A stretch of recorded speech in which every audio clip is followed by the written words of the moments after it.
అధ్యక్షుడు మాజీ సర్పంచ్ అశోక్ గారు, వేదిక మీద ఉన్న పెద్దలు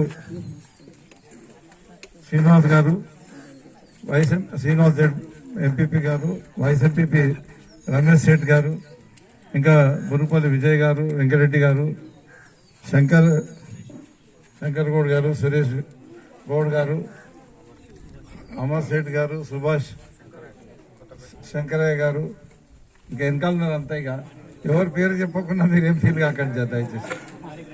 మాణిక్ రెడ్డి పటేల్ గారు ఈరోజు పార్టీలో చేరుతున్న, మరి రేపు పాటు అశోక్తో పాటు పార్టీలో చేరుతున్న సుభాష్ మాజీ సర్పంచ్ గారు, దత్తు ఎంపీటీసీ గారు, మాజీ ఎంపీటీసీ గారు, మరి ఈరోజు అశోక్తో పాటు ఈరోజు బీఆర్ఎస్ పార్టీలో చేరిన నా అన్నదమ్ములకు, అక్కజనులకు అందరికీ పేరు పేరున హృదయపూర్వక నమస్కారం తెలియజేస్తున్నాను. మనకు బీఆర్ఎస్ పార్టీ అనేది తెలంగాణ రాష్ట్రం సాధించుకునే కొరకని కేసీఆర్ గారు గతంలో టీఆర్ఎస్ పెట్టిండ్రు. సాగు నోట్ల దాకా పోయి తెలంగాణ రాష్ట్రం తెచ్చిండ్రు. తెచ్చిన తర్వాతనే మన కష్టాలన్నీ దూరమైనాయి. అప్పుడు మనకు అన్ని సారు చెప్పినవి చేసిండు, చెప్పని చేసిండు, అన్ని ప్రజలకు సౌకర్యం చేసిండు. రోడ్లు వేసినాం, కళ్యాణ లక్ష్మి చెప్పలేదు, కళ్యాణ లక్ష్మి ఇచ్చినాం, రైతు బంధు చెప్పలేదు, రైతు బంధు ఇచ్చినాం. ఇట్లా స్కీమ్స్ అన్ని కూడా, పెన్షన్ 200 ఉంటే 2000 చేసినాం. అన్ని స్కీమ్స్ ఆయన చెప్పినవి కొన్ని, చెప్పని కొన్ని మొత్తం చేసి ప్రజలకు ఎక్కడికి వెళ్తే సంక్షేమ పథకాల ద్వారా అందరూ సంతోషంగా ఉండే విధంగా చేసాం. మన పార్టీ అధికారంలోకి రాకముందు మనం వడ్లు అమ్ముకుందామంటే కూడా వడ్లు అమ్ముకునే పరిస్థితి లేకుండే. ఈ వడ్ల కొనుగోలు కానీ, శనగలు, మొక్కలు, జొన్నలు, అట్లనే అన్ని మన ఏవే పంటలున్నాయి అన్ని కొనుగోలు కేంద్రాలు కూడా మన కేసీఆర్ సార్ వచ్చినాకనే రైతులకు ఊళ్ళలో తీసుకొచ్చి కాంట పెట్టి మనకు ఆ సౌకర్యం కూడా కల్పించారు. ఇట్లా అన్ని చేసిన తర్వాత మరి జరిగింది ఏంటంటే, ఆ రేవంత్ రెడ్డి గారు వచ్చి పచ్చి అబద్ధాలు చెప్పిండు అందరికి, మా అందరినీ నమ్మించాడు.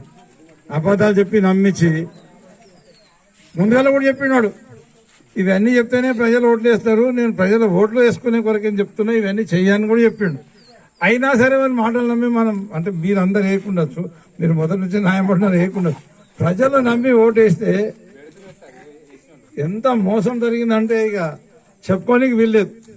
అసలు బాధపడని వాళ్ళు కూడా ఎవరు లేరు. కాంగ్రెస్ కార్యకర్తలు కూడా బాధపడుతున్నారు, కాంగ్రెస్ నాయకులు కూడా బాధపడుతున్నారు. ఎందుకు ఓటేస్తాంరా, ఎందుకు ఇది తెచ్చుకుంటాం అని చెప్పేసి ప్రతి ఒక్కరు బాధపడతారు.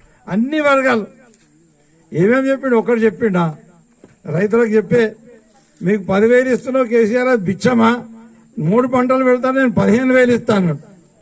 నేను 2 లక్షల రుణమాఫీ చేస్తా అన్నాడు. ఆ 2 లక్షల రుణమాఫీ ఎవరికైందో ఎక్కడైందో కానీ చాలా మంది కాలేదని చెప్తారు. మరి 15,000 ఇస్తా అన్నాడు. మనం జమ చేసిన పైసలు 10,000 చొప్పున ఒక పంటది మనం 5,000 రూపాయలు జమ చేసిన పైసలు, ఆ పైసలు కాంట్రాక్టర్లకు ఇచ్చుకున్నాడు. మరి మన ఎంపీ ఎలక్షన్స్ వచ్చినాయి.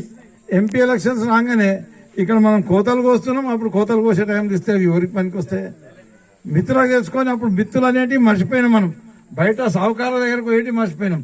ఆ టైంలో తీసుకొచ్చి మన పైసలు మనకి ఇచ్చి ఓట్లు వేసుకొని మన ఎంపీలు అని గెలుచుకో. ఇది గెలిచాక అది గెలిచాక ఇంకేం అవసరం ఉంది దానికి, మనతో ఏం పనిలేదు. ఇక ఎన్ని అబద్ధాలు చెప్పినా సరే, ఎన్ని దాట వేసినా సరే, ఏదానికైనా రెడీ అన్నట్టు చేసిండు.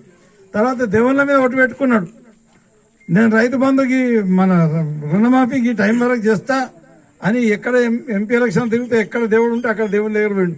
మన మీదకి వచ్చి చర్చ్ మీద కూడా చెప్పాడు, 7 రూపాయలు కూడా చెప్పాడు, దుర్గమ్మ మీద ఒట్టేసాడు. వాడు ఆ ఒట్లేసినందుకన్నా దేవుళ్ళనే దొక్కేస్తాడు వాళ్ళని. ఇంకా మన మీద అరాచకం చేసుకుంటాం, మన మీద అట్లనే నడిపిస్తుండు. అది అయిపోయింది. అప్పుడు ఏదో కొంతమందికి ఇచ్చారు, కొంతమందికి ఇవ్వలేదు. పంటలు అయిపోయిన తర్వాత రుణమాఫీ కాలేదు, రైతు బంధు ఆడికెళ్ళి ఇవ్వడానికి రైతు బంధు రానేలేదు. రుణమాఫీ అయిపోయిందని చెప్తాడు. హరీష్ రావుకు 3 నెలలకు రాయమంటాడు. అసలు హరీష్ రావు ఏమన్నాడు, అగర్సే నువ్వు ఇస్తే నేను రాజీనామా చేస్తా, లేకపోతే నువ్వు రాజీనామా చేయాలన్నాడు. మరి ఇప్పుడు వాడు ఈయనోడు రాజీనామా చేయాలి, ఉల్టా హరీష్ రావు సార్కి 3 నెలలకు రాయమంటాడు. అసలు 3 నెలలకు రాయాల్సింది ఎవరు, ఆ రేవంత్ రెడ్డి 3 నెలలకు రాయాలి. అట్లనే ఇక్కడ ఎమ్మెల్యే గెలిపించాం, ఆడు కూడా బాండ్లు పెట్టిండు అన్ని ఇట్లా వాట్సాప్లో బాండ్లు పెట్టిండా లేదా, ఊరూరు కూడా వంచారు. అది ఒకటేనా ఉందా, ఒకటి లేదు. ఏమంటుండు, మొన్న మా పిల్లగాడు ఒక ఆయన జమ్మికుంటే మహేష్ ఫోన్ చేసి మాట్లాడాడు, అయ్యా నీళ్ళు సరిగా వస్తలేవు, ఎట్లా అంటే 2 కోట్ల రూపాయలు మంజూరు చేసినా అని చెప్పాడు. ఎప్పుడు మంజూరు చేసినావు, ఎప్పుడైతుందని అడిగాడు, గ్యారంటీ లేదంటాడు. మరి తర్వాత నిజంగా గ్యారంటీ లేదంటే ఈ కాంగ్రెస్ ప్రభుత్వంలో ఏది గ్యారంటీ లేదని మళ్ళీ 2 సార్లు చెప్పినాడు. ఇక వాడే ఏం చేయనప్పుడు ఏమడికి పీకానికి ఆయన వెళ్ళాడు. ఏం చేయాలి, రాజీనామా చేయాలి, సపరేట్గా రాజీనామా చేయాలి, ముద్రకొని కూర్చోం. ఆయన ప్రభుత్వం మీద నమ్మకం లేదు, ముఖ్యమంత్రి మీద నమ్మకం లేదు, ఆయన మీద ఆయనకు నమ్మకం లేదు. ఆ రకంగా మాట్లాడి తర్వాత బాండ్ పేపర్ అడిగాడు. బాండ్ పేపర్ అడిగితే నువ్వు ఇంటికి వస్తే ఇప్పుడు గుద్దామని ఆలోచన. ఇప్పుడు అన్ని కేసులు పెడుతున్నాడు. ఈ పిల్లాడు అడిగిందేమో తప్పు నాదే, అంటే ఏం అడిగిండు ఆయన, మాకు నీళ్ళు తాగిపోయమని అడిగిండు, నీ గ్యారంటీ ఏమైందని అడిగిండు, 2 కోట్ల గ్యారంటీ అని అడిగిండు. కేసు పెట్టాడు. ఇప్పుడు ఆయన లోపలేసి కొడదామని పోలీసు వాళ్ళు ఊకే తగాలా చేస్తా ఉన్నారు. ఆ పిల్లని దాచిపెట్టినా ఆ కేసు కూడా కొట్టేపిస్తాం, హైకోర్టులో పెట్టి కేసే కొట్టేపిస్తాం. అట్లా భయపెట్టించి రాజకీయం చేద్దామని చూస్తారు. ఆ రకంగా అది మోసమే, రైతు బంధు మోసమే. ఇప్పుడు ఏమంటుండు, మొన్న వాయిదాలు పెట్టుకుంటూ వచ్చారు. సోనియమ్మ బర్త్డేకి ఇస్తామన్నారు, అది పోయింది. సంక్రాంతి పండుగకి ఇస్తామన్నారు, అది పోయింది. తర్వాత మార్చి 31కి ఇస్తామన్నారు, 26 జనవరి 26కి ఇస్తామన్నారు, 26 జనవరికి ఇస్తామన్నారు. వేసిందిగా కొంతమందికి ఏమో అన్నాడు, టింగ్ టింగ్ అనలేదు, మనం టింగ్ టింగ్ మన సార్ అంటాం, టకీ ఏదో ఏదో ఉపయోగించాం. ఇక అందరు రాత్రి అంతా మేల్కొని చూస్తా కూర్చున్నారు. నిజంగా చెప్పాడు అనుకున్నారు, ఎక్కడో అక్కడ పరిహారం అయిపోయారు. తర్వాత 7 గ్రామాలు